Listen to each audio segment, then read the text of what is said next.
بسم اللہ الرحمن الرحیم الف لام میم را تلک آیات الکتاب والذی انزل الیک من ربک الحق ولکن اکثر الناس لا یعقلون۔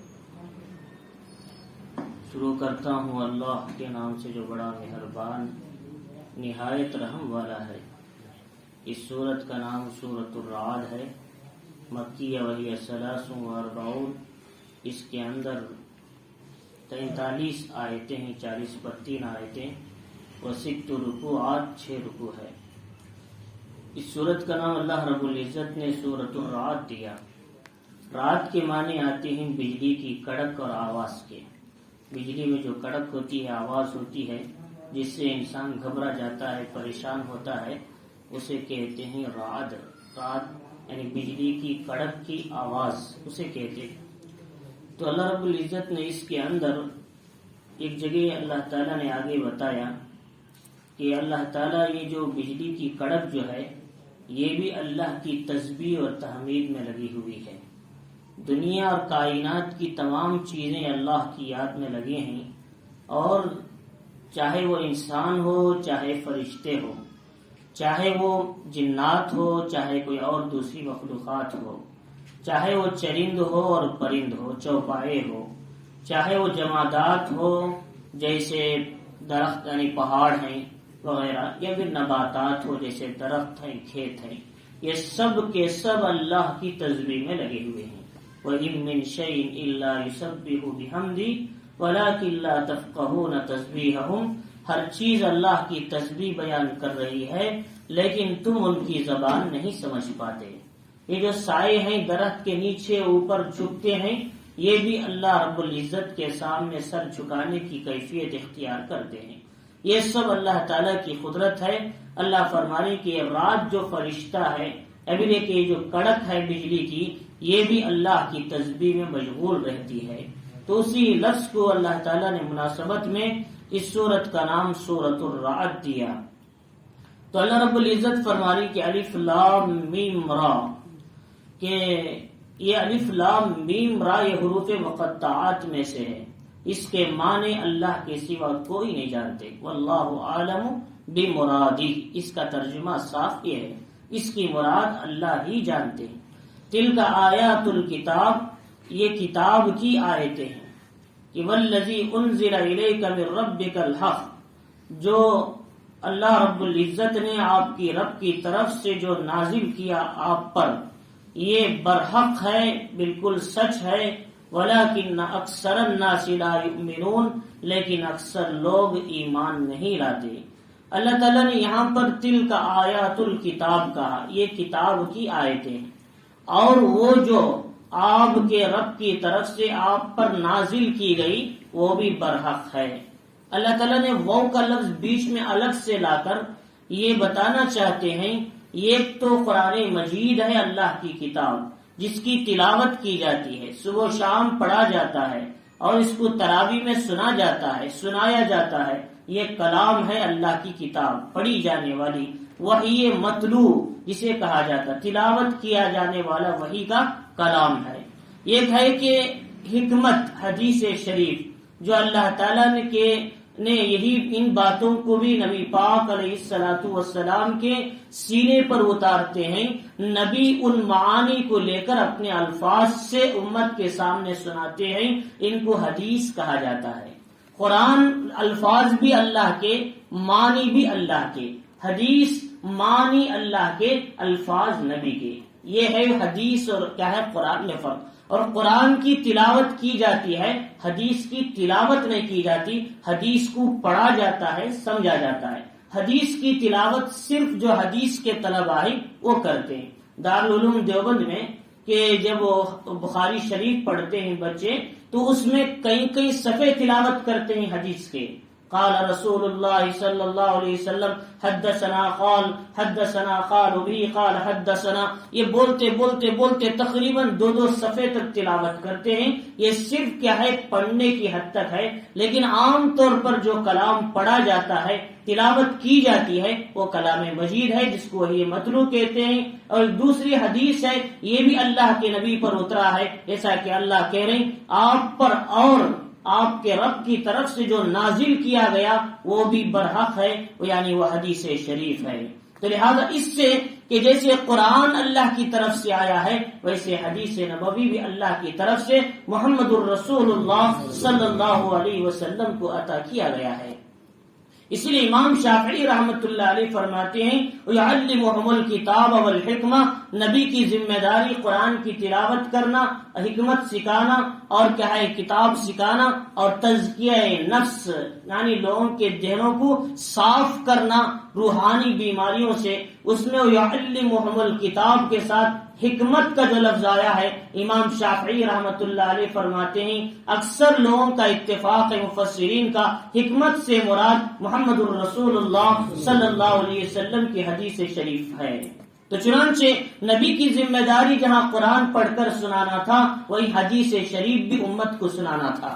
تو لہذا اس میں بتایا تو کلام مجید ہے، تلک آیات الکتاب، دوسری والذی انزل الیک من ربک الحق سے یہ حکمت اور حدیث کی طرف اشارہ ہے۔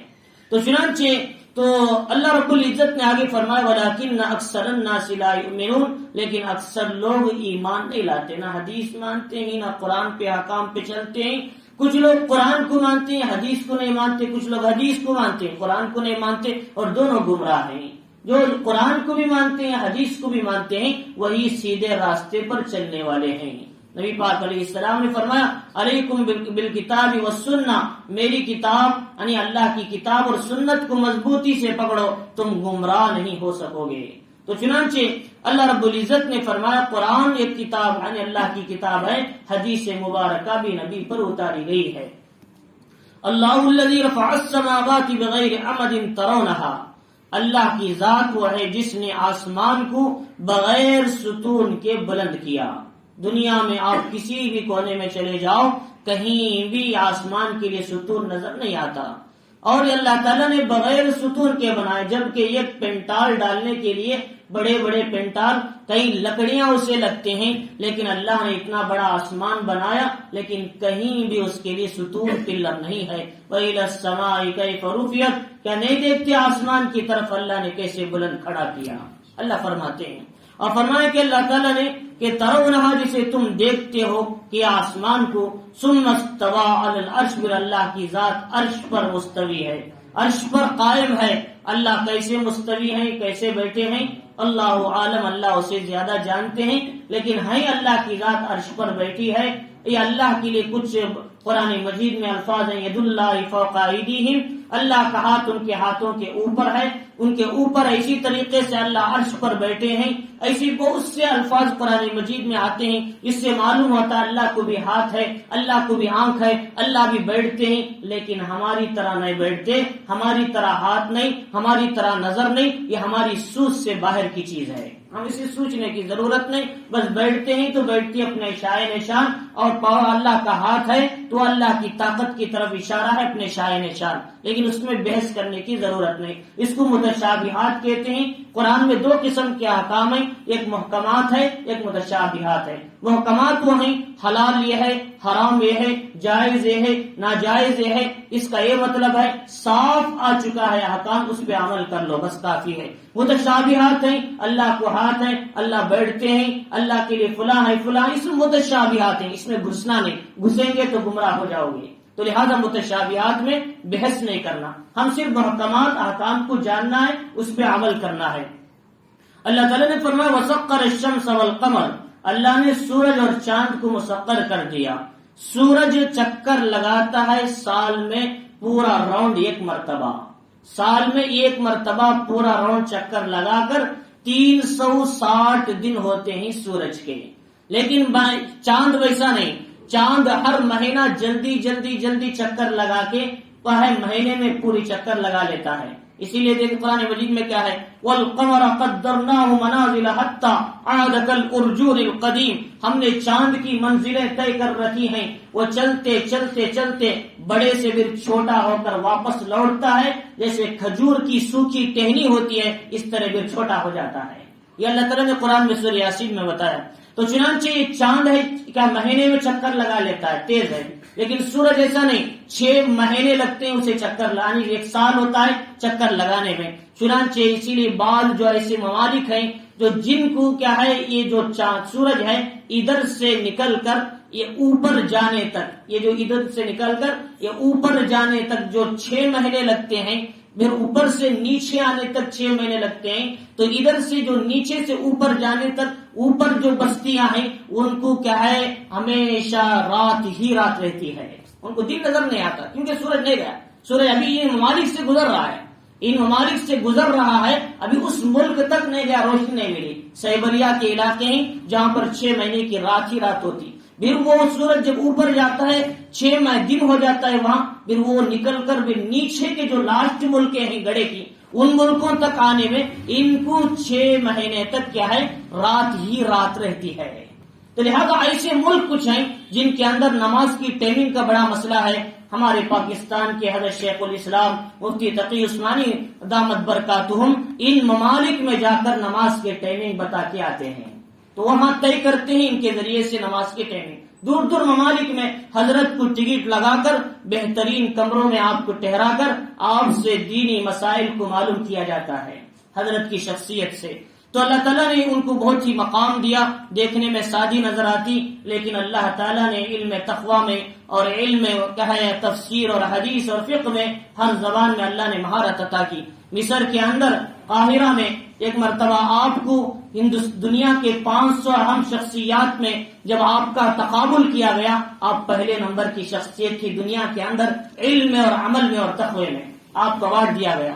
تو چنانچہ ایسی شخصیت تھی. تو یہ وہاں جا کر نماز کی ٹائمنگ طے کرتے، کتنے منٹ کے بعد کتنے سیکنڈ کے بعد یہاں یہ نماز کا وقت آتا ہے وہ طے کرتے ہیں.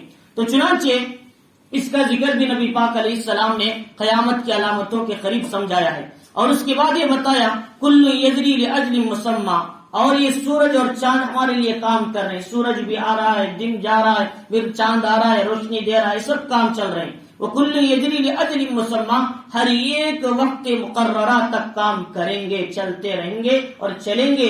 جیسا کہ اللہ نے کہا کہ وَالشَّمْسُ تَجْرِي لِمُسْتَقَرٍّ لَّهَا ذَلِكَ تَقْدِيرُ الْعَزِيزِ الْعَلِيمِ. سورج اپنے مستقر پر چلتا ہے اور اس کی چلن رہتی ہے جب تک کہ اللہ اسے چلاتے ہیں، جب تک اللہ کا حکم ہوتا ہے. لیکن جب قیامت قائم ہوگی اِذَا الشَّمْسُ كُوِّرَتْ، سورج لپیٹ لیا جائے گا، بے نور ہو جائے گا، سورج کی روشنی کھینچ لی جائے گی. اِذَا الشَّمْسُ كُوِّرَتْ وَإِذَا النُّجُومُ انكَدَرَتْ، یہ ستارے دھڑام دھڑام کر کے زمین پہ گریں گے. وَإِذَا الْجِبَالُ سُيِّرَتْ، پہاڑ روئی کے گال جیسے ہوتے ہیں ایسے چلا دیے جائیں گے. فرمایا یہ آخرت کا قیامت کا دن ہوگا، اس وقت تک یہ اپنا نظام چلتا رہے گا. کسی دن نہ سورج چھٹی لے گا، کسی دن نہ چاند چھٹی لے گا، یہ اللہ کے حکم پہ تابع ہے. تو اللہ تعالیٰ فرما رہی کہ یدبر الامر، اللہ تعالیٰ تمام کاموں کی تدبیر کر رہے ہیں. سورج کب نکالنا، چاند کب نکالنا، بارش کب بھیجنا، اور برسات کا موسم کب ہو، سردی کب ہو، یہ ساری چیزیں اللہ تعالیٰ کاموں کی تدبیر دے رہے ہیں. اللہ تعالیٰ ان کاموں کی تدبیر لینے میں کسی کے محتاج نہیں ہیں، سارے کام اللہ کر رہے ہیں. جبکہ اتنا بڑا نظام چلانے کے لیے لاکھوں کروڑوں انسانوں کی ضرورت پڑتی ہے. لیکن اللہ فرما رہی ہم نے مخلوق کو پیدا کیا، اور خالق ہماری شان یہ ہے کہ ہم مخلوق جو محتاج ہوتی ہے، ہم خالق اس محتاج سے آگے بڑھ کر ساری ضرورتوں کی انسانوں کی پورا کرنے والے ہم خالق ہیں. ہم اپنی صفت پر قائم ہیں، نہ ہم کو نیند آتی ہے، نہ ہم کو اونگ آتی ہے، نہ ہم نے کبھی غفلت برتی. سارے انسانوں پر دنیا کے اندر کیا ہے کتنے ہزاروں انسان، لاکھوں انسان ہیں، ان سب پر برابر ہماری نظر چل رہی ہے، بیک وقت چل رہی ہے. تو چنانچہ اللہ رب العزت فرما رہے ہیں یفسر الآیات لعلکم بلقاء ربکم توقنون، کہ اللہ تعالیٰ احکام کو، نشانیوں کو تفصیل سے بیان کرتے ہیں تاکہ تم اپنے رب کی ملاقات پر یقین کرو. ایک دن تم کو جانا ہے، یہ چیزیں استعمال کر کے، یہ کائنات کی چیزوں سے فائدہ اٹھا کر صرف ایسے ہی نہیں بلکہ ان چیزیں زندگی کا حساب دینا ہے. افحسبتم انما خلقناکم عبثا، کیا تم یہ سمجھے تم بیکار پیدا کر دیے گئے؟ انکم الینا لا ترجعون، کیا تم کو ہماری طرف لوٹنا نہیں ہے؟ ایسا نہیں. اقترب للناس حسابهم وهم فی غفلۃ معرضون، کہ لوگوں کی حساب کا وقت قریب آ گیا ہے، لوگ پھر بھی غفلت میں پڑے ہوئے ہیں. اللہ فرمانی وقت آ رہا ہے قریب، تم کیا ہے ایسے ہی بے مہار اونٹ کی طرح نہیں، تمہارے ہر لمحہ کیا ہے ریکارڈ ہوتے جا رہا ہے. ما یلفظ من قول الا لدیہ رقیب عتید، ایک لفظ تم زبان سے نکالتے ہو تمہارے بازو نگران کھڑا ہے، وہ نوٹ کر رہا ہے. اللہ فرماتے ہیں. تو چنانچہ اللہ تعالیٰ فرمانی وہو الذی مد الارض، اللہ تعالیٰ کی ذات ہے جس نے زمین کو بچھایا. کس پر بچھایا؟ پانی پر، علی الماء، پانی پر بچھایا. وجعل فیہا رواسیا وانہارا، یہ علی الماء میں قرآن نے تو دوسری تفسیروں سے بول رہا، قرآن میں نہیں. وجعل فیہا رواسیا وانہارا، اور اس میں اللہ نے پہاڑ ڈال دیے تاکہ زمین ہلے نہیں سا، شیک نہ ہو. والجبال اوتادا، اللہ فرماتے ہم نے پہاڑوں کو میخ بنایا تاکہ ڈبہ ہلے نہیں، زمین کا نقشہ کہ برابر قائم رہے. اگر لوگ ہلتے رہیں گے تو تجارت کیسے کریں گے، گھر کیسے ٹھہرے گا، اور رات کو کیسے سوئیں گے، زندگی ان کے لیے اجیرن بن جائے گی اور رہ کر بھی سکون نہیں ملے گا. اللہ نے آرام کی نیند رات کو سلایا، لیکن جب لوگ نافرمانی کرتے ہیں، حد سے زیادہ گزر جاتے ہیں اور اللہ کی حدود کو توڑتے ہیں، اللہ ایک جھٹکا دیتے ہیں تو کئی ہزاروں انسانوں کو موت کی گھاٹ اتار دیتی ہے. یہ ہے اللہ کی طرف سے پکڑ، یہ زلزلہ. تو یہ زمین ہلنے لگتی ہے بھی اللہ کے حکم کے تابع ہے، اللہ کے حکم کے بغیر کچھ نہیں ہوتا. ایک 5 سیکنڈ یا 1 لحظے کا زلزلہ ہزاروں لاکھوں انسانوں کو لے چلے جاتا ہے. تو اللہ تعالیٰ فرمائی کہ یہ زمین کو ہم نے بچھایا، یہ بھی اللہ کی قدرت ہے. اب فرمایا اللہ تعالیٰ نے پھر اس میں پہاڑ ڈالے، اس میں پانی کے نہروں کو چلایا. پہاڑ سے پانی کے نہریں نکل رہے، یا پھر سمندروں سے نکالے جا رہی، یا زمین سے نکالے جا رہی، مختلف نہروں کا نظام بھی اللہ تعالیٰ نے چلایا. افرمایا من کل الثمرات جعل فیها زوجین اثنین، اللہ نے پھلوں میں سے ہر قسم کے پھلوں کو 2 بنایا، نر اور مادہ، اور کوئی سفید ہو تو کوئی سیاہ، اور کوئی میٹھا ہے تو کھٹا، کوئی کیا ہے چھوٹا ہے تو بڑا. کسی کا رنگ الگ ہے، کسی کا مزہ الگ ہے، کسی کا بو الگ ہے. ہر پھل کے اندر بھی الگ الگ صفات ہیں، رنگ الگ، مزہ الگ، بو الگ ہے. ہر ایک کا کلر الگ ہے، ہر ایک کا شیپ الگ ہے. اللہ تعالیٰ نے 2 قسم کے ہر چیز کو بنایا. یہ اللہ کی قدرت ہے. لیکن پانی ایک ہی پہنچتا ہے سب کو بھی. اللہ فرمائی پانی کوئی کسی پھل کو پیلا نہیں پہنچتا، کسی پھل کو لال نہیں ملتا، کسی پھل کو ہرا نہیں ملتا، سب کو ایک ہی پانی ملتا ہے. لیکن خدا کی قدرت دیکھیں، اللہ اسی پانی سے جام نکال رہے، اللہ اسی پانی سے آم نکال رہے، اللہ اسی پانی سے موز نکال رہے، اللہ اسی پانی سے کیا ہے سیتافل نکال رہے، اللہ اسی پانی سے انار پیدا کر رہے، پھر اس کے اندر لال کلر کا کلر ڈال رہے، پھر اس کے اندر نقشے بنا رہے، پھر اس کے اوپر کیا ہے لباس پہنا رہے. یہ سب خدا کی قدرت کی نشانیاں ہیں.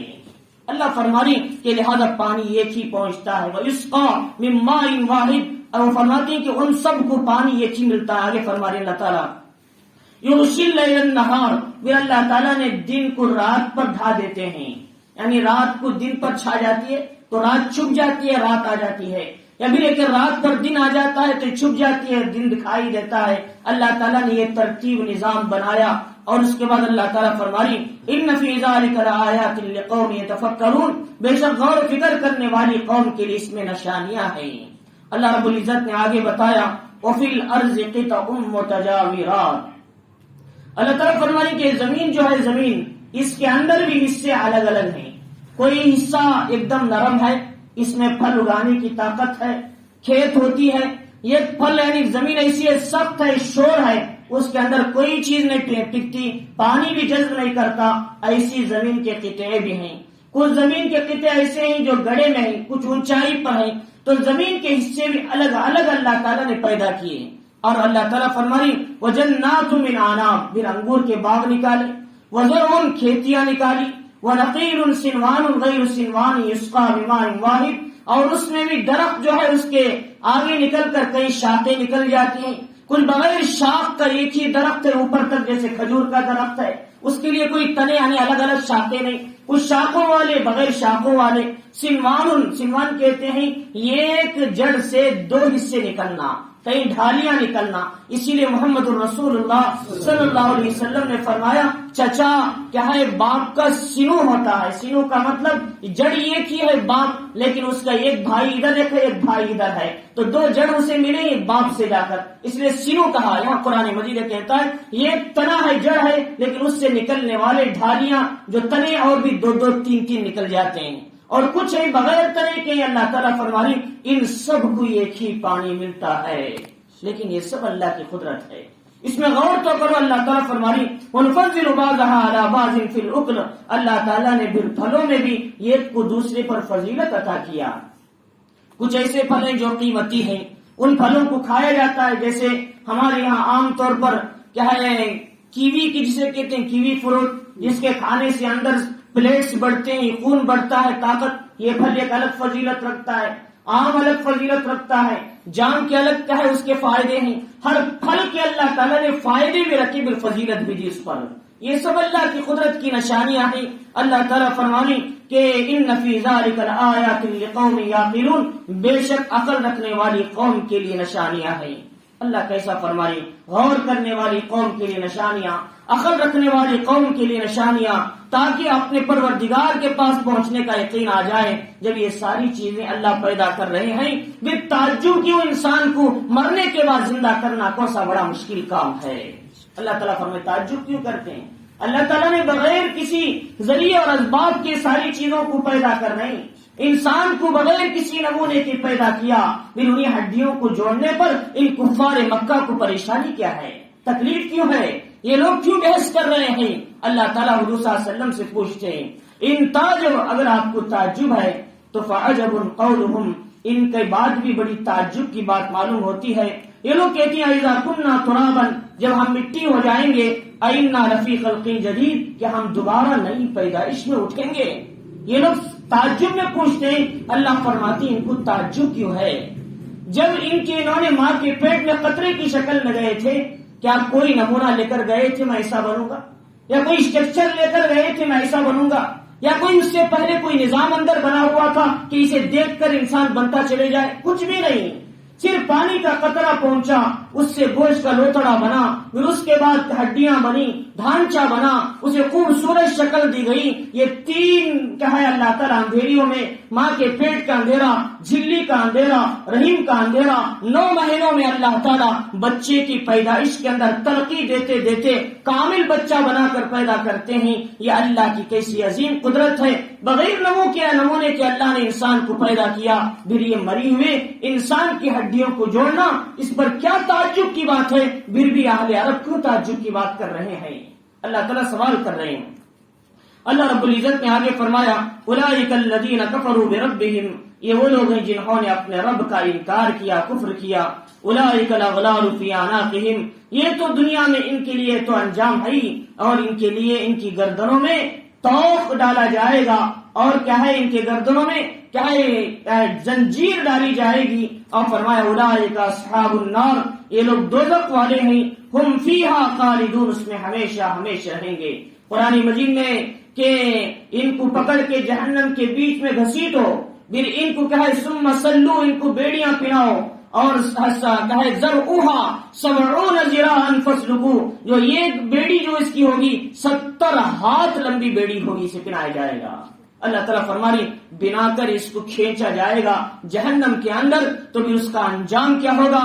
اللہ رب العزت آگے فرمانی کہ پھر بھی یہ کافر لوگ کیوں نہیں مانتے، یہ لوگ عافیت سے کیوں رہنا نہیں چاہتے. یا عافیت سے پہلے تم سے معجزات مانگ کر، اللہ کا عذاب مانگ کر، اللہ کی پکڑ مانگ کر، عافیت کی زندگی کو چھوڑ کر عذاب کی جلدی کیوں مچا رہے ہیں. یہ لوگ پوچھتے تھے اگر تم صحیح نبی ہو تو ہم پر عذاب لا کر دکھاؤ، اگر تم صحیح نبی ہو تو یہ معجزہ کر کے دکھاؤ. اللہ کہہ رہی اگر ان کو جو اللہ تعالیٰ نے عافیت کی جو زندگی دی ہے اس سے پہلے یہ لوگ عذاب کیوں طلب کر رہے ہیں، جلدی کیوں کر رہے ہیں. فرمایا قد خلت من قبلہم المثلات، اس سے پہلے قوموں کے واقعات ان سے پہلے گزر چکے ہیں. قوم عاد کیسی طاقتور قوم تھی، اللہ نے زلزلے سے، جبریل امین کی چیخ سے ان کو ہلاک کر دیا. قوم سمود کو، قوم عاد کیسی تڑنگی قوم تھی، اور 7 دن 8 دن 7 رات کی جو مسلسل ہوا آئی، ان سب کو اٹھا کر پٹک دیا، ٹکڑے ٹکڑے ہو گئے۔ قوم نوح کیسی طاقتور قوم تھی، یہ سب اللہ کے عذاب میں، اللہ کی پکڑ میں تباہ ہو گئے۔ کیا ان کو انہوں نے واقعات نہیں پڑھا پہلے کے؟ کیا یہ واقعات ان کے لیے کافی نہیں؟ پھر بھی اللہ کے عذاب کو طلب کر رہے ہیں۔ اللہ تعالیٰ فرما رہی ان ربک لذو مغفرۃ للناس، لیکن آپ کا پروردگار بے جا انسانوں کے ظلم پر پھر بھی کیا ہے اللہ تعالیٰ مغفرت کا کام کرتے ہیں، بخشش کرتے ہیں، اللہ معاف کرنے والے ہیں۔ لیکن اس کا مطلب یہ نہیں اللہ معاف کر رہے بول کر جری مت بن جاؤ، گناہ کے اندر نہ گھس جاؤ، ہمیں کوئی پوچھنے والا نہیں، کوئی پکڑنے والا نہیں۔ اللہ کی حدود کو مت توڑو۔ اللہ کی صفت جہاں غفور کی ہے، اللہ کی صفت جہاں رحیم کی ہے، اللہ کی صفت جہاں رؤوف کی ہے، وہاں اللہ کی صفت قہار کی بھی ہے، وہاں اللہ کی صفت جبار کی بھی ہے۔ اللہ جب پکڑتے ہیں تو انسان زمین پہ بستا نہیں ہے۔ اللہ تعالیٰ فرماتے ہیں اس لیے اللہ غفور الرحیم ہے، سمجھ کر گناہ پر گناہ مت کرو، جلی نہ مت بن جاؤ، اللہ کی حدود کو مت توڑو۔ اللہ جہاں پکڑتے ہیں معاف کرتے ہیں، وہاں پکڑتے بھی ہیں۔ اسی لیے ہمارے حضرت فرماتے تھے ان بطش ربک لشدید انہ هو یبدی ویعید وهو الغفور الودود۔ اللہ تعالیٰ نے دونوں صفات بیان کرے قرآن مجید میں۔ آپ کے رب کی پکڑ بڑی سخت ہے، ان بطش ربک لشدید، لیکن اللہ نے آگے فرمایا وَهُوَ الْغَفُورُ الْوَدُودُ، اللہ بخشنے والے مہربان بھی ہیں۔ تو آدمی کو جوانی میں یہ سامنے رکھنا ہے، جوانی میں کیا ہونا ہے؟ آیت ان بطش ربک لشدید، یہ ذہن میں رہنا ہے جوانی میں، تاکہ انسان اللہ کی پکڑ سے ڈرتا رہے۔ بڑھاپے میں عمل نہیں ہو سکتا، کمزوری آ جاتی ہے، وہاں وہ ہونا ہے وَهُوَ الْغَفُورُ الْوَدُودُ، اللہ بخشنے والا ہے، کوتاہی ہو جائے۔ تو بڑھاپے میں وہ ذہن میں رکھو، لیکن جوانی میں یہ ذہن میں رکھو ان بطش ربک لشدید، اللہ تمہیں سخت پکڑنے والا ہے۔ تو آپ کے رب کی پکڑ بڑی سخت ہے، تو جوانی میں اس کو ذہن میں رکھنا، بڑھاپے میں وہ، لیکن جوانی میں یہ سمجھے غفور الودود ہے تو گناہ پر گناہ کرتے کرتے پوری جوانی گناہ کے اندر چلے جائے گی۔ تو لہذا جوانی میں کبھی یہ ذہن میں نہ رکھیں اللہ پکڑنے والا ہے، اس ذہن کے ساتھ زندگی گزاریں۔ تو اللہ تعالیٰ فرمائی کہ اللہ تعالیٰ جہاں نیک لوگوں کو کہا اللہ تعالیٰ معاف جہاں کرتے ہیں، وہاں اللہ کی ذات پکڑنے والی بھی ہے، اور وہاں پر اللہ کی ذات قہار اور جبار بھی ہے۔ اللہ جب پکڑتے ہیں تو کسی کو نہیں چھوڑتے، اور کیا ہے اس کو انجام تک پہنچا دیتے ہیں۔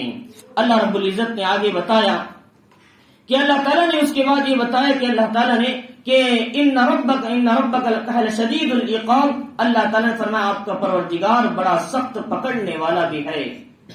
وَيَقُولُ الَّذِينَ كَفَرُوا لَوْلَا أُنزِلَ عَلَيْهِ آيَةٌ مِّن رَّبِّهِ، تو آپ کے پروردگار جو کافر لوگ جو لوگ تھے انہوں نے کہا کہ نبی پاک علیہ الصلوۃ والسلام سے کہ آپ کے رب کی طرف سے کیا ہے ان پر کوئی نشانی کیوں نازل نہیں کی گئی، کوئی معجزہ کیوں نازل نہیں کیا گیا۔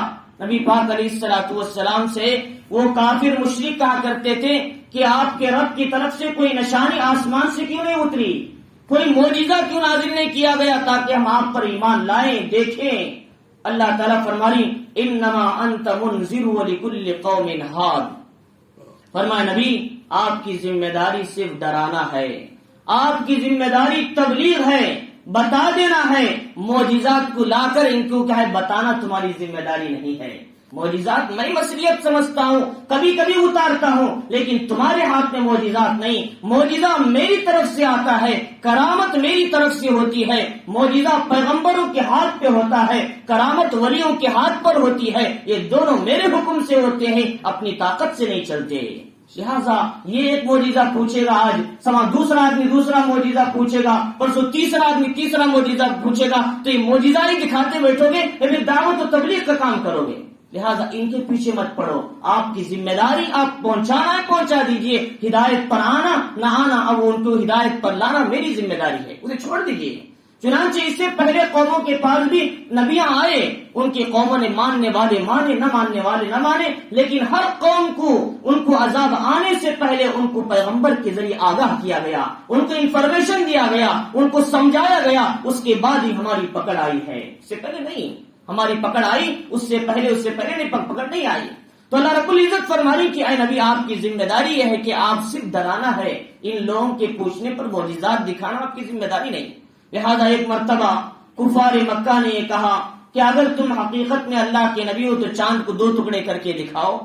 اللہ کے نبی علیہ الصلوۃ والسلام نے اللہ سے دعا کیا تو اللہ سے دعا کرتے ہی چاند کے 2 ٹکڑے ہوئے مینا کا میدان تھا. ایک ٹکڑا جا کر جبل ابو قبیس پہ پڑا اور ایک ٹکڑا جا کر یعنی ایک ٹکڑا صفا پر پڑا, ایک ٹکڑا جبل قیقان پہ جا کر پڑا, جبل السودا کہتے ہیں. تو 2 ٹکڑے الگ الگ جا کے گر گئے. پھر تھوڑی دیر کے بعد مل گئے تو ان کافروں نے کہا اس سے بڑا جادوگر ہم نے نہیں دیکھا. تو لہٰذا انہوں نے چاند کو بھی جادو سے تعبیر دے دیا. کیا چاند تھوڑی ہاتھ میں آنے کی چیز ہے؟ چاند کی دنیا کتنی بڑی ہے. اس کو نبی نے کہا معجزے کے ذریعے سے اللہ کے حکم سے 2 ٹکڑے کر کے دکھایا. جب بھی یہ لوگ ایمان لانے کے لیے تیار نہیں, ایسے ہزاروں معجزات دکھائیں گے تو ایمان لائیں گے, کیا یقین ہے. لہذا ان کی باتوں کے پیچھے نہ چلیں. تو اللہ رب العزت فرمائے آپ کی ذمہ داری پہنچا دینا ہے. اللہ یعلم ما تحمل کل انثی, اللہ کی ذات جو عورت اپنے پیٹ میں بچے کو اٹھاتی ہے اسے بھی جانتی ہے. بچہ کب کتنا بڑا ہے, ہاتھ کب بن رہے ہیں, ناخن کب بن رہے ہیں, پلک کب بن رہے ہیں, یہ ابرو کب بن رہے ہیں, سر کے بال کب چل رہے ہیں, زبان کب بن رہی ہے, ناک کے نتھرے کب بن رہی, کان کب بن رہا ہے, اللہ کی ذات اسے برابر دیکھ رہی ہے. کہاں؟ اندر ماں کے پیٹ میں. اللہ تعالیٰ اسے بھی جانتے ہیں جو ماں اپنے بچے کو پیٹ میں رکھی ہے. فرمایا وما تحمل کل انثی, وما کہا اللہ تعالیٰ فرماری کہ وما تغیض الارحام وما تزداد, اور بچہ کبھی جلدی پیدا ہوتا ہے اور کبھی بعد میں لیٹ پیدا ہوتا ہے. اللہ کی ذات اسے بھی دیکھتی ہے. تو کبھی بچہ کیا ہوتا ہے 7 مہینے میں پیدا ہوتا ہے, کبھی بچہ آگے بڑھ کر 9 سے 10-11 مہینے میں پیدا ہوتا ہے. اللہ کی ذات اسے بھی جانتی ہے. یہ نہ سوچیں اللہ نے اپنے اصول کو توڑ دیا, 9 مہینے سے آگے بڑھ گیا. نہیں, یہ بھی اللہ کے حکم سے ہے. تو چنانچہ ہر چیز کو اللہ کی ذات جانتی اور دیکھتی ہے. اللہ تعالیٰ فرماری وَكُلُّ شَيْءٍ عِندَهُ بِمِقْدَارٍ, ہر چیز اس کے پاس اندازے سے چل رہی ہے. اگر 7 مہینے سے لیٹ کرتے بچہ بڑھ جاتا تو موت کے منہ میں چلے جاتا. اللہ نے 7 مہینے میں باہر نکال دیا. یہ اللہ کی قدرت ہے, اللہ مصلحت. اور کسی بچے کو دنیا میں لانا ہی نہیں چاہتے, 9 مہینے کے بعد بھی آگے بڑھاتے ہیں تاکہ وہ ماں کے پیٹ میں چلے جائیں. اللہ کی قدرت, مصلحت ہے اللہ کی. اسی لیے سوچنا ہے مر گیا ہمارا بچہ, یہ ہمارا نہیں, اللہ کا دیا ہوا. اللہ آپ دے سکتے ہیں, لے سکتے ہیں, پھر دوسرا بھی دے سکتے ہیں. یہ ہمارا نہیں, اللہ کا دیا ہوا ہے. تو چنانچہ اس لیے فرمایا کہ اللہ تعالیٰ نے ہر چیز کو اندازے سے پیدا کیا ہے, اس کے لیے اندازہ مقرر کیا. اور یہ اندازہ نہ ہو تو پھر دنیا کے اندر بھی نظام خراب ہو جاتا. یہ گولی ہے, گولی اگر تم اس کے اندر پیراسیٹامول جو مقدار طے ہے اس سے 1 ڈگری بھی آگے ڈالو گے سامنے والا اڑ جائے گا. 1 ڈگری بھی آگے بڑھاؤ گے اس میں, اور اس سے جو مقدار ہے اس سے 1 ڈگری بھی کم کرو گے بیمار کو شفا نہیں ملے گی. تو لہٰذا یہ جو اندازہ جو ہے یہ ڈاکٹر کہاں سے جانے, اسی قرآن سے ان کو معلوم ہوا. ہر چیز اندازے سے دینا ہے, اس کے بغیر کوئی کام نہیں دیتا اس سے. اللہ تعالیٰ نے ہر چیز کو اندازے سے بنایا, دنیا کا نظام بھی اور آخرت کا نظام بھی. اللہ تعالیٰ آگے فرماری عالم الغیب والشہادہ, اللہ تعالیٰ کی ذات جو پوشیدہ اور ظاہر دونوں کو جاننے والی ہے اور بلند ہے اور پوری کیا ہے متعال اور بڑی قوت والی یعنی طاقت والی ذات ہے اور اعلیٰ عالی شان ذات ہے اللہ تعالیٰ کی. وہ اپنے بندوں پر پورے طور پر قدرت رکھتی ہے اور اپنی طاقت کے ذریعے سے غالب ہے اور قوت والی ذات ہے. اللہ تعالیٰ فرمائے سواء منکم من اسر القول ومن جہر به ومن هو مستخف باللیل وسارب بالنہار. تم میں سے کوئی آدمی ہلکا بات کرتا ہے, کوئی آدمی ذرا چپکے سے یعنی زور سے بات کرتا ہے, ہلکا بات کرتا ہے. وہ مستخف باللیل, رات کو چھپ جاتا ہے, دن کو روڈ پر آ جاتا ہے, رات کو گناہ کرتا ہے, دن میں سادہ نظر آتا ہے. اللہ کی ذات اسے بھی جانتی ہے. تو لہذا لیکن اللہ اس کی عزت کو پھاڑنا نہیں چاہتے, اللہ اس سے پردہ پوشی کرنا چاہتے ہیں. غفار ہے, غفاری کا پردہ اڑانا چاہتے ہیں. ستار ہے, ستار کی چادر اڑانا چاہتے ہیں. اللہ بندے کو رسوا کرنا نہیں چاہتے. لیکن جو بندہ توبہ کرنا ہی نہیں چاہتا, توبہ کرنا ہی نہیں چاہتا, گناہ کر کے گناہ کی اعلان کرتا ہے سب کے سامنے, اللہ کی پکڑ آتی ہے, ایمان سے خارج ہو جاتا ہے. اللہ کی پکڑ یہاں تک آتی. اس لیے اللہ معاف کر رہے ہیں، پردے کی چادر اڑائے ہیں، مجھے کوئی دیکھنے والا نہیں، اس لیے گناہ پر اور اضافہ کرو اور اضافہ کرو. کیا ہوگا؟ ایک دن وہ وقت آئے گا دنیا سے چلے جائے گا، اس کے زندگی کے اندر دل کے اندر ایمان کا ایک خطرہ بھی نہ ہوگا. تو لہٰذا یہ گناہ کبیرہ کے نقصانات ہیں. گناہ کبیرہ سے انسان ایمان سے خارج ہو جاتا ہے ایک نہ ایک دن. لہٰذا اس نے فرمایا صغیرہ گناہ سے ہی انسان توبہ کرے. صغیرہ سے توبہ کرے گا تو انسان کا یہ جسم فریش ہوتا رہے گا، کلین ہوتا رہے گا، ورنہ یہ صغیرہ بڑھتے بڑھتے بڑھتے ایک کبیرہ بلڈنگ بن جائیں گے. پھر اس کے بعد اسے توڑنا بڑا مشکل کام ہوگا. جب ایک بلڈنگ بن جائے گی کبیرہ کی، ایک اندر ذہن آ جائے گا کبیرہ کا، تو اس کے بعد دوسرا کبیرہ کرنا مکھی سے بھی ہلکا نظر آئے گا اس کے لیے. تو چنانچہ اس لیے فرمایا تو صغیرہ ہی اصل کبیرہ تک پہنچا دیں. حضرت شفری تھانوی رحمۃ اللہ علیہ فرماتے تھے لوگوں صغیرہ پہ توبہ کرو، کبیرہ تک نہ جاؤ گے، صغیرہ کو چھوڑو گے تو کبیرہ میں چلے جاؤ گے. فرماتے تھے آپ، کیونکہ یہ تو قطرہ قطرہ پڑتا ہے ایک دن حوض بنتا ہے، ایسے ہی چھوٹے چھوٹے صغیرہ ایک دن کبیرہ گناہوں کا حوض بن جاتے ہیں. تو چنانچہ اس لیے فرمایا کہ صغیرہ پر توبہ کیا کرو، ڈرا کرو، معافی مانگو. اے اللہ جو ہو گیا اے اللہ معافی چاہتا ہوں. اس لیے ہر نماز کے بعد 2 رکعت رات میں سونے سے پہلے صلاۃ التوبہ پڑھو. اے اللہ میرے گناہوں کو صبح سے شام تک جو ہو گئے صغیرہ اور کبیرہ اسے معاف فرما. اللہ تعالیٰ کی ذات اسے معاف کر کے اپنے آغوش رحمت میں لے لیتی ہے. تو چنانچہ اس لیے فرمایا اللہ تعالیٰ دن کو بھی جانتے ہیں، رات میں جو گناہ کرتا ہے اسے بھی جانتے ہیں، لیکن اللہ پھر بھی اسے درگزر کر دیتے ہیں تاکہ ایک نہ ایک دن میرا بندہ توبہ کرنے والا بنے گا، اسے جلدی پکڑنا نہیں ہے. تو چنانچہ لہو معقبات من بین یدیہ، اللہ تعالیٰ فرما رہے ہیں کہ ان کے پیچھے ایک فرشتہ ہے، متعین ہے، نگہبان متعین ہے. فرمائے کہ اس کے آگے اور اس کے پیچھے برابر موجود ہے. وہ آگے بھی ہوتا ہے، اس کے پیچھے بھی ہوتا ہے، اور اس کے پاس وہ فرشتہ نگران متعین ہے، اس کے اعمال کو دیکھ رہا ہے. یحفظونہ من امر اللہ، اللہ کے حکم سے وہ اس کی نگرانی کرتا رہتا ہے. لہذا اس لیے وہ دیکھتا ہے کہ نیک اعمال کر رہے تو کیا، برے اعمال کر رہے ہیں کیا، ان کے لیے کیا حکام ہیں. یہ ساری نگرانی کرنے کے لیے اللہ تعالیٰ نے ایک فرشتے کو ہمارے پیچھے اللہ تعالیٰ لگائے رکھتے ہیں. لیکن عام طور پر جو 2 فرشتے ہیں، ایک سیدھے دائیں کرامن کاتبین، ان کے علاوہ بھی ایک اور فرشتہ ہوتا ہے. اللہ تعالیٰ فرماتے ان اللہ لا یغیر ما بقوم حتی یغیر ما بانفسہم، اللہ تعالیٰ کسی قوم کی حالت نہیں بدلتے جب تک کہ وہ حالت اپنی نہ بدلے جو ان کے دلوں کے اندر ہے.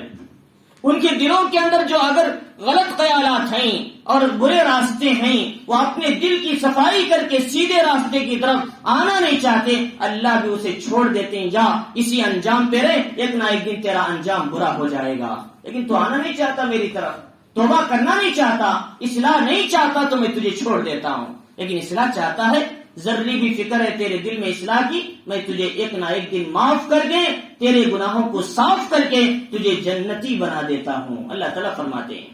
تو چنانچہ اللہ تعالیٰ فرماتے اس کے بعد کہ اذا اراد اللہ بقوم سوءا فلا مرد له، اللہ تعالیٰ جب کسی قوم سے برائی کا ارادہ کرتے ہیں، یعنی اسے نقصان چاہے پہنچانا یا پھر کسی بھی طریقے کا ارادہ کرتے ہیں، فلا مرد له، کوئی اسے ہٹانے والا نہیں ہے.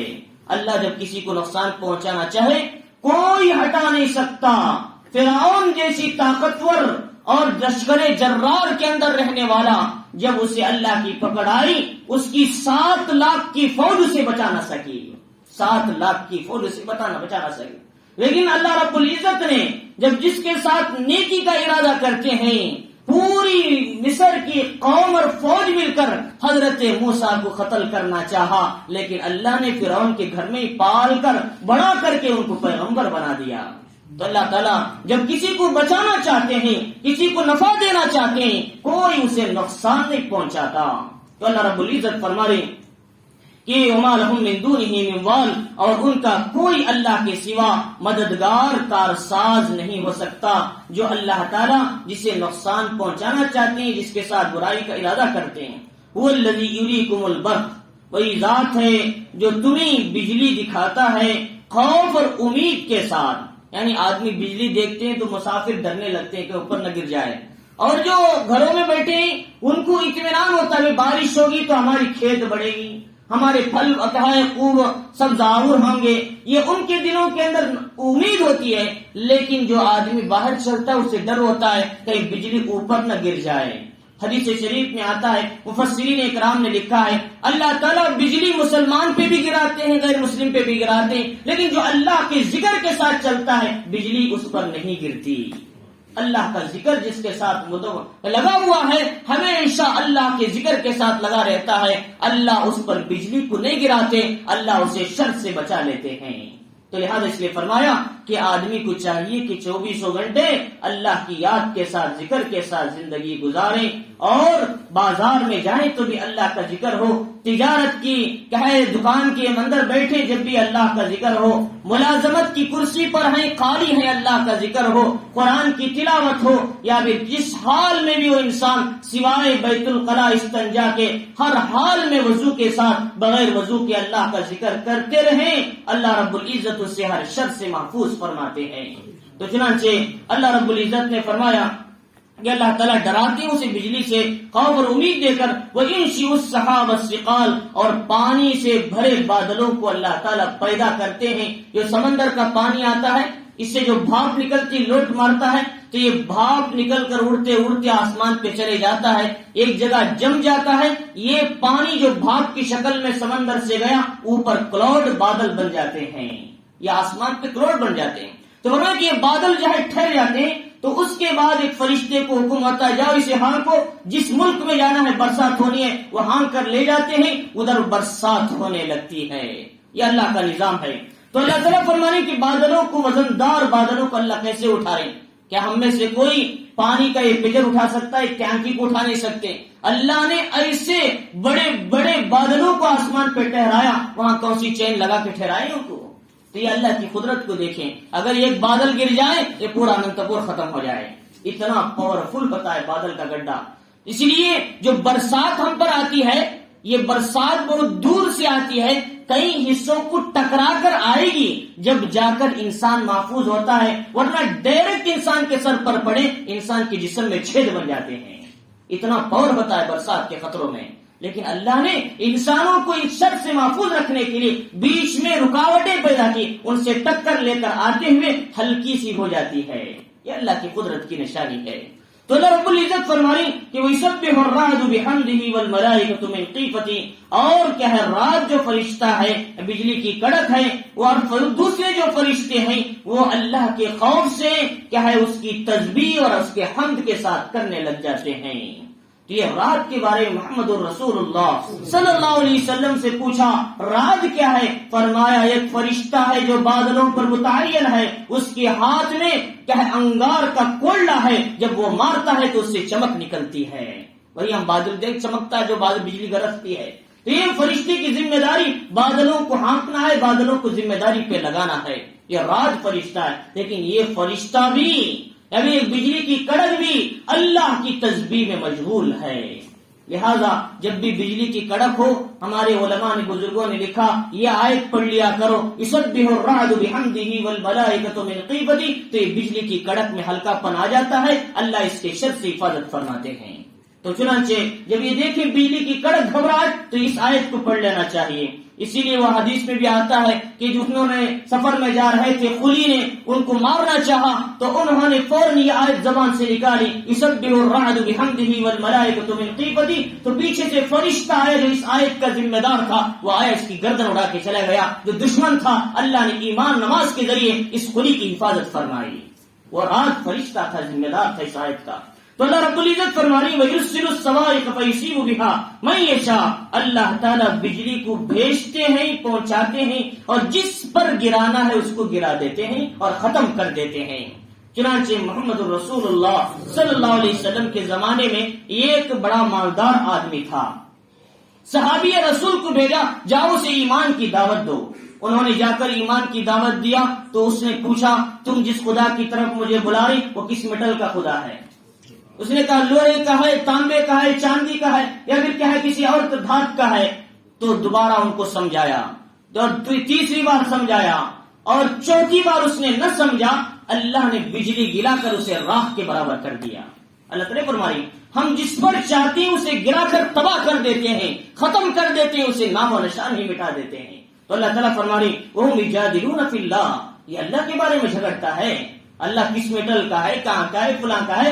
اللہ کی ذات یہ میٹل کو پیدا کرنے والی ہے، اللہ کی ذات یہ سونے کو پیدا کرنے والی ہے، اللہ کی ذات یہ چاندی کو پیدا کرنے والی ہے، اللہ کی ذات اسی زمین سے کیا ہے کاربن کو بناتی ہے، اللہ کی ذات اسی پر زور ڈال کر ہیرے کو پیدا کرتی ہے، اللہ کی ذات اسی سمندر سے ڈیزل کو نکالتی ہے، پیٹرول کو نکالتی ہے، اور پانی کو نکالتی ہے، معدنیات کو نکالتی ہے، اور کیا ہے زرخیز چیزوں کو نکالتی ہے، اور کیا ہے نباتات کو نکالتی ہے۔ یہ سب خدا کی ذات ہے، یہ خالق کی طاقت ہے، یہ مخلوق کے بارے میں کیا پوچھتا ہے؟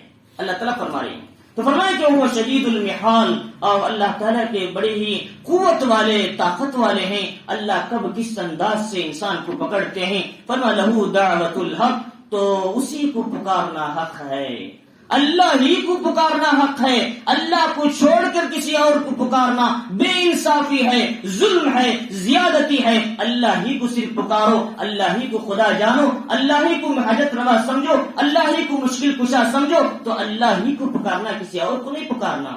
اور فرمایا والذین يدعون من دونہ، اور وہ جو لوگ اللہ کو چھوڑ کر دوسروں کو پکارتے ہیں، درخت سے پکار لیا، شجر کو پکار لیا، سورج کو پکار لیا، چاند کی عبادت کر لیا، اور اللہ تعالیٰ فرما رہے لا یستجیبون لہم بشیء، ان کی کوئی جواب نہیں دیتے، وہ لوگ ان کا کوئی جواب نہیں دیتے، یہاں تک کہ قرآن کہتا ہے یسلبہم الذباب شیئا لا یستنقذوہ منہ ضعف الطالب والمطلوب، کہ جو بتوں کے سامنے لوگ لے جا کر اچھی اچھی مٹھائیاں رکھتے ہیں، اور جب ان کے اوپر جو مکھیاں آ کر کھا رہی، یہ مکھیوں سے چھڑانے کی طاقت نہیں بت کے اندر، یہ تمہارا کیا نفع نقصان کرے گا؟ یہ مکھیاں جو اٹھا کر کھا رہی، تمہاری مٹھے کو کم کر رہی، یہ اسے نہیں چھوڑ، اسے نہیں اٹھا سک رہا ہے، اور دوسروں کو کیا کرے گا؟ اللہ قرآن مجید میں سورہ حج میں فرما رہے۔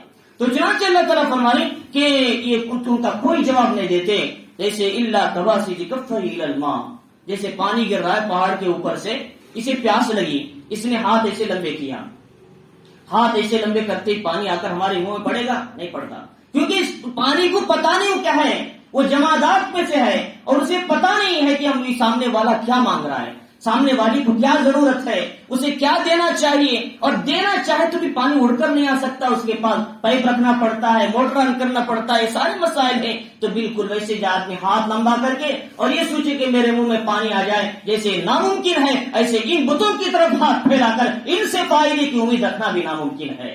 اللہ تعالیٰ فرما رہی، تو چنانچہ فرمایا کہ لیبلغ فاہ وما هو ببالغ، وہ سمجھے کہ ہاتھ پھیلا کر پانی میرے منہ میں آ جائیں، پانی نہیں آتا۔ وما دعاء الکافرین الا فی ضلال، کافروں کا پکار تو صرف گمراہی میں ہے، انہیں اس سے کوئی فائدہ نہیں ملتا۔ تو اللہ تعالیٰ فرما رہی وللہ یسجد من فی السماوات والارض، اللہ ہی کو سجدہ کرتے ہیں وہ چیزیں جو زمین میں ہیں، وہ چیزیں جو آسمان میں ہیں، سب کے سب اللہ ہی کو سجدے میں لگے ہوئے ہیں، جتنی نباتات ہیں، چیزیں ہیں، سب اس کے سجدے میں۔ اب فرمایا توکل وکرہا، کچھ تو کیا ہے اطاعت میں، کچھ مجبوری میں، کیا ہے وہ لوگ کیا ہے مجبوری میں ہو یا اطاعت میں، کسی بھی صورت میں ہر ایک کو اللہ کے سامنے سر جھکانا ہے۔ اللہ تعالیٰ فرما رہے وَظِلَالُهُمْ بِالْغُدُوِّ وَالْآصَالِ، اور ان کے سارے بھی صبح اور شام اللہ کی تسبیح میں لگے ہیں۔ یہ درخت ایسے جھک جاتا ہے تو اس کا سایہ بھی ادھر بڑھ جاتا ہے، تو چنانچہ یہ بھی اللہ کی تسبیح میں لگ جاتے ہیں، سارے بھی۔ علم ہے اللہ تعالیٰ فرما رہی علم یرو ان اللہ تعالیٰ کس طرح کی چیزوں کو پیدا کیا، یتفیع ظلالہ کیا ہے عن الیمین والشمائل وسجدا للہ ہم داخرون، اللہ تعالیٰ فرما رہی دائیں بھی بائیں بھی یہ سجدے میں گر کر اللہ کے سامنے عاجزی کرتے ہیں، یہ درختوں کے سائے یہ بھی اللہ کے سامنے سجدے میں پڑے ہوئے ہیں۔ اللہ تعالیٰ فرما رہی تو چنانچہ یہ آیت سجدے کے بعد میں ایک سجدہ کر لیں ہر ایک ساتھی، انفرادی کبھی بھی کر سکتے ہیں۔ اللہ رب العزت نے فرمایا قل من رب السماوات والارض، اور کئی آسمان اور زمین کا پروردگار کون ہے؟ لوگ کہے آپ پوچھیں تو کہیں ان سے کہ آسمان اور زمین کا پروردگار کون ہے؟ تو کہتے ہیں قل اللہ، اللہ ہے۔ جب اللہ ہے بولتے ہیں تو خلا فاتخذتم من دونہ اولیاء، اللہ کو چھوڑ کر کسی اور کو کیوں کارساز سمجھتے ہو؟ کسی اور سے ہونے کا یقین کیوں رکھتے ہو؟ کسی اور سے اولاد ہونے کا یقین کیوں رکھتے ہو؟ جب تم نے سمجھا اللہ ہے، ہم نے کلمہ پڑھ لیا ہے اللہ کے سوا کوئی معبود نہیں ہے، اور محمد صلی اللہ علیہ وسلم اللہ کے بندے اس کے رسول ہیں، جب ہم نے اقرار کر لیا ہے تو پھر غیر اللہ سے کیوں ڈرتے ہو؟ غیر اللہ سے ہونے کا یقین کیوں کرتے ہو؟ غیر اللہ سے کیوں کتراتے ہو، غیر اللہ سے کیوں کیا ہے گھبراتے ہو؟ یہ چیزیں غیر اللہ کچھ نہیں کرتے، غیر اللہ کے محتاج ہیں ہر چیز میں، جیسے تم محتاج ہو اللہ کی ہر چیز میں، یہ غیر اللہ بھی محتاج ہیں، تو پھر ان کو کیوں خوددار سمجھتے ہو؟ تو اللہ تعالیٰ فرما رہے لا یملکون لانفسهم نفعا ولا ضرا، بلکہ تم کو کیا فائدہ دیں گے؟ اپنے نفع نقصان کے بھی مالک نہیں ہیں، اپنے نفع نقصان کے بھی مالک نہیں۔ اللہ تعالیٰ فرما رہے قل هل يستوي الاعمى والبصير، کیا کبھی ایسا ہو سکتا ہے بینا اور نابینا دونوں برابر ہو سکتے؟ ایک آدمی کو آنکھ نہیں ہے، اندھا ہے، ایک آدمی کو آنکھ ہے، دونوں برابر ہو سکتے نہیں؟ یہ بینا دیکھ کر جاتا ہے، صحیح راستے پہ جاتا ہے، صحیح دیکھ کر کھاتا ہے، صحیح چیز استعمال کرتا ہے۔ نابینا کبھی کبھی غلط بھی استعمال کر لیتا ہے، غلط راستے میں جا سکتا ہے، گڑھے میں بھی گر سکتا ہے، یہ دونوں برابر نہیں ہو سکتے۔ ایسے ہی اللہ رب العزت آگے فرما رہی ہے، دوسری مثال دے کر اللہ تعالیٰ نے نور اور ظلمت دونوں برابر ہو سکتے نہیں۔ ایک آدمی روشنی میں ہے، ہر شر سے بچ سکتا ہے اور زہریلی چیزوں سے بچ سکتا ہے، نقصان سے بچ سکتا ہے، لیکن جو اندھیرے میں ہے زہریلی چیزیں کاٹ سکتے ہیں، نقصان ہو سکتا ہے، چور اسے مار سکتا ہے، ڈاکو سے لوٹ سکتے ہیں، یہ دونوں برابر ہو سکتے ہیں۔ ایسے ہی بینا اور نور یہ اللہ کی مثال ہے، بینا اور نور اللہ کی مثال ہے۔ اللہ کی ذات اور اللہ کا حکم ہمیشہ ہے اور وہ پوری طاقتور ہے، وہ ہر چیز اس کے قبضے قدرت میں ہے، لیکن یہ نور اندھیریاں جو ہیں اور اسی طریقے سے نابینا جو ہے یہ خطا کرتا ہے، غلطیاں کرتا ہے، اس کے اندر طاقت نہیں ہے، یہ مجبور ہے۔ ایسے ہی جتنے خدا ہیں باطل خدا، یہ سب کے سب مجبور ہیں اور ان کی بات کا کوئی اعتبار نہیں اور ان کو سراسر نقصان ہی نقصان ملتا ہے۔ تو اللہ رب العزت آگے فرما رہی کہ اسی طریقے سے ام جعلوا للہ شرکاء خلقوا كخلقی وتشابہ الخلق علیہم، کیا جن کو انہوں نے شریک بنا لیا اللہ کا، کیا انہوں نے کوئی چیز اللہ کی طرح پیدا کی ہے؟ چلو بھائی جن کو خدا بنا لیے لوگ، چلو انہوں نے ایک دوسرا آسمان کہیں پلانٹ میں ڈالا ہے، کہیں دوسرا چاند لگایا ہے، کہیں دوسرا سورج پیدا کیا ہے۔ جب سے دنیا بنی آج تک ایک ہی سورج ہے، جب سے دنیا بنی آج تک ایک ہی چاند ہے، جب سے دنیا بنی آج تک ایک ہی آسمان ہے۔ چلو دوسرا کوئی بناتا تو شبہ ہوتا یہ اصل ہے یہ غلط ہے، یہ غلط ہے یہ اصل ہے، اس پہ لوگوں کو شبہ ہوتا۔ تو ایسا تو نہیں کوئی کسی نے کچھ نہیں پیدا کیا، جب آسمان ایک ہے، زمین ایک ہے، کائنات ایک ہے، بنانے والا بھی ایک ہے، تو پھر تم دوسرے کے ساتھ کیوں شریک کرتے ہو؟ تو اللہ رب العزت فرما رہی فتشابہ الخلق علیہم، چلو کوئی دوسرا نے خود پیدا کر دیا، تم کو شبہ ہو گیا۔ قل اللہ خالق کل شیء، اللہ ہر چیز کا پیدا کرنے والا ہے، وہو الواحد القہار، اللہ اکیلے ہیں اور طاقتور ہیں، زبردست ہیں، اللہ کے ساتھ کوئی شریک نہیں ہے۔ اللہ رب العزت نے ایک اہم بات کی طرف آگے اشارہ کیا اس آیت میں، خاص طور سے فرما اللہ تعالیٰ آسمان سے پانی اتارتے ہیں، پھر اس سے نالے بہ نکلتے ہیں، نالوں کے ذریعے پانی باہر آتا ہے، اور فاحتمل السیل زبدا رابیا، پھر یہ جو پانی جو بہنے لگتا ہے، مثلا کینالی سمجھے، کینال میں جب پانی چھوڑتے ہیں تو کچرا ایسا اوپر آ جاتا ہے، یہ کچرے کو ڈھکیل کے لاتا ہے، تو بھی کیا ہوتا ہے یہ پانی جو ہے اس کے ریڑے نے اس کچرے کو جھاگ کو اٹھا لیتا ہے اوپر، اور ایسے ہی آدمی سنار جو ہے اسے جلاتا ہے، اوپر سے برگ آتا ہے، وہ ختم ہو جاتا ہے کچرا۔ ایسے ہی چاندی پر بھی جلائیں گے تو کچرا ختم ہو جائے، لیکن اصل چیز باقی رہ جاتی ہے۔ اسی طریقے سے اللہ تعالیٰ فرماری کہ جب یہ اصل چیز جو حق ہے یہ باقی رہ جاتا ہے اور باطل ختم ہو جاتا ہے، جیسے پانی اس کچڑے کو اڑا کر اس کو پھینک دیتا ہے، ایسے ہی باطل کیا ہے جب آتا ہے حق اس کو اٹھا کر پھینک دیتا ہے، حق قائم رہ جاتا ہے، باطل ختم ہو جاتا ہے۔ اللہ تعالیٰ اس کو سمجھا رہے۔ تو چنانچہ کذالک یضرب اللہ الحق والباطل، اسی طرح اللہ تعالیٰ حق و باطل کی مثال دیتے ہیں۔ فاما الزبد فیذهب جفاء، جو یہ پانی کی جو جھاگ ہے یعنی جو لوٹ ہے یعنی جو ریلا ہے، یہ اٹھا کر کچرے کو اٹھا کر پھینک دیتا ہے، ختم کر دیتا ہے تو کچرا ختم ہو جاتا ہے۔ واما ما ينفع الناس، لیکن جو چیز انسان کو فائدہ پہنچاتی ہے، پانی جو اصل پانی ہے، ويمكث في الارض، وہ زمین میں رہ جاتا ہے۔ ایسے ہی حق آتا ہے، باطل کو اٹھا کر پھینک دیتا ہے اور حق زمین کے اندر مضبوط گڑ جاتا ہے. جیسا کہ محمد الرسول اللہ صلی اللہ علیہ وسلم کا جب دین حق آیا مکے کے اندر 570 سال کے بعد عیسیٰ علیہ السلام کے دنیا میں آنے کے پھر آپ نبوت لے کر آئے. ابتدائی زمانے میں باطل پوری طاقت پر تھا, آیا حق کے مقابل میں, لیکن قربانیاں ہوئی, مصیبتیں ہوئی, تکلیف ہوئی, لیکن اللہ تعالیٰ نے پھر نبی محمد الرسول اللہ صلی اللہ علیہ وسلم کے باطل حق کو ایسے اٹھایا کہ یہ باطل طاقت بالکل ختم ہو گئی. جس عرب کے اندر باپ دادا کے یہ دعوے کرتے تھے اسی عرب میں رہنے کو ان کو زمین تک نہیں ملی. اللہ تعالیٰ نے باطل کو ختم کر دیا, حق کے جھنڈے کو کعبۃ اللہ پر گاڑ دیا. پھر نبی پاک علیہ السلام نے عثمان بن طلحہ سے کہا لاؤ چابی, کہ انہوں نے چابی لا کر دیا, دروازہ کھولا, آپ نے لاٹھی سے اشارہ کرتے گئے 360 بت کو جاء الحق وزهق الباطل, ایسا اشارہ کرتے تو بت نیچے گرتے تھے. یہ اللہ کے حکم آ چکا تھا. تو اللہ تعالیٰ نے کیا کس طرح فرمایا, تو نبی پاک علیہ السلام سے نبی حق آ گیا ہے, اب باطل ختم ہو گیا. تو چنانچہ اللہ رب العزت فرمانی بالکل اسی طرح حق آ جاتا ہے تو باطل ختم ہوتا ہے. جیسے کچرے کو اٹھا کر کچرا ختم کر دیتا ہے, پانی آ کر لوٹے اور کہے اصل پانی زمین کے اندر رہ جاتا ہے, ایسے ہی باطل ختم ہوتا ہے, حق مضبوطی سے جم جاتا ہے. اللہ رب العزت نے ان آیتوں کے اندر سب سے پہلی بات یہ بتائی کہ دیکھو اللہ تعالیٰ نے کتاب نازل کیا, ساتھ میں محمد الرسول اللہ صلی اللہ علیہ وسلم کو حدیث بھی دیا. لہذا قرآن بھی پڑھو, حدیث بھی پڑھو, دونوں پر اپنی زندگی گزارو, اس میں تمہاری نجات ہے. اس میں سے ایک کو مانیں گے ایک کو چھوڑیں گے تمہارے لیے گمراہی ہے. دونوں پر اپنی زندگی کو گزارو. اور دوسری بات یہ بتائی اللہ نے اپنی نعمتیں یاد دلائی, اللہ کی نعمتوں میں غور کرو. اللہ تعالیٰ نے یہ ساری چیزیں بغیر اسباب کے بغیر چیزوں کے بنایا. ایسے انسان کو دوبارہ مارنے کے بعد موت کے بعد زندہ کرنا کون سا بڑا مشکل کام ہے. لہذا مرنے کے بعد زندہ ہونے کا یقین رکھو.